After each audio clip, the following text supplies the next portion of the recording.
Today we're going to step away from the usual data and stats. Instead, we're diving into a story that's all about human emotion. It's about one woman's deep, profound grief and let's just say, the very unusual path she starts to consider to find a way to heal. So let's get right to the heart of it. The woman at the center of this story is Laura Wilson. And that quote, it just says it all, doesn't it? It captures this raw, real pain she's going through. And this isn't just a sad memory. No, this is a dream she's having over and over again about her grandmother, Lana, who has passed away. And that really brings us to the first part of this story, the dream of Grandma Lana. Look, these aren't just your typical bad dreams. They're the absolute core of Laura's problem. Her grief is so deep, it's literally haunting her subconscious, forcing her to relive this incredible loss night after night. To really get a handle on Laura's pain, you gotta look at this timeline. So her grandmother Lana passes away on November 11th. It was sudden, and the really crucial part, she was alone. Nobody got to say goodbye. And now you fast forward 4 months, and that shock, it hasn't faded one bit. For the family, it is still a fresh wound. And for Laura, it's coming out in these awful, vivid dreams. And Laura's grief isn't just happening in a vacuum. It's all around her. She sees her grandpa Bill, and he's just adrift, totally lost without his wife. And he becomes this constant, painful reminder of what they've all lost. Every time she looks at him, it just magnifies her own sorrow, creating this really painful cycle of grief in the family. So this whole story is set in a small town called Millerton. And in a place like that, nobody really grieves completely alone. Laura has people all around her. But that brings up a really important question. Is that kind of conventional support system actually enough to help her? Okay, so here's her crew, her network. You've got her boyfriend Lance, close friends like Dee Dee, neighbors, even her coworkers. They all really care about her.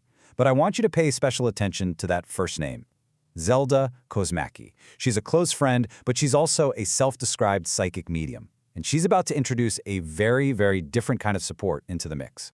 Which brings us right to the central, kind of shocking idea, a seance for closure. See, when all the normal ways of support aren't cutting through the pain, this totally unconventional idea comes up. And it's not presented like some spooky stunt, It's framed as a potential psychological tool, almost like a modern ritual to help Laura finally process her grief. So before we go any further, let's just make sure we're all on the same page. What are we actually talking about here? A seance, right? It's a meeting where people try to contact the dead. But for this story, the most important word in that definition is closure. That's the goal, that's everything. And here it is. This is the moment the idea gets planted. It comes from her friend Zelda, but listen to how she frames it. She's not promising some ghostly phone call. She's actually suggesting it as a therapeutic act, a way to deal with the shock of it all, whether they actually make contact or not. It's about the psychological effect. And right here, you can just see the war going on inside Laura's head. On one side, you have a lifetime of skepticism. She thinks seances are kind of silly. She's worried about how awkward it'll be to tell her boyfriend. But on the other side, there's this desperate need for healing. A way to cope that isn't medication. A chance to actually do something about the pain instead of just letting it happen to her. So all of this internal conflict, it leads to this huge moment, a real turning point in the story. She's faced with this ongoing pain, but she also trusts her friend. And so Laura makes a decision that pretty much goes against all of her own instincts. I mean, this is really the question she has to answer for herself, isn't it? Can this weird, silly idea actually work, where hugs and kind words and just time have failed? Is the potential reward of finally feeling better worth the risk of feeling foolish or, maybe even upsetting the people she loves? And there it is, her answer. And it's so powerful because when you get right down to it, this isn't really about believing in ghosts. It's about taking back control. It's this feeling that doing anything, doing something is better than just sitting there, suffering in silence. It's a proactive step. Okay, so the decision is made. She's in. But now what? I mean, how do you even turn an idea like this into an actual real thing? It turns out the preparation becomes just as important as the event itself. And what's amazing is how organized and methodical the plan is. This isn't just some spontaneous whim. They decide on a specific group of 8 trusted people.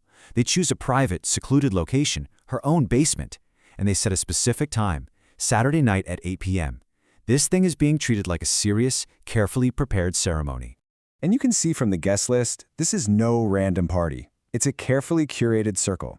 You have Laura, the griever, at the center, Zelda as the medium. You've got a core support system of her boyfriend and closest friends, and then, interestingly, Zelda's bringing in two experienced guests, her friends Connie and Nathan, almost to add a sense of stability and normalcy to the whole thing. And this is where we're going to leave Laura and her friends. They're on the edge of this ceremony. The plan is in motion. And whether you think it's a deep psychological exercise or something more, they are about to find out what happens when you create a space, when you get quiet, and you deliberately ask the past to speak. The only real question left is, what answer are they going to get?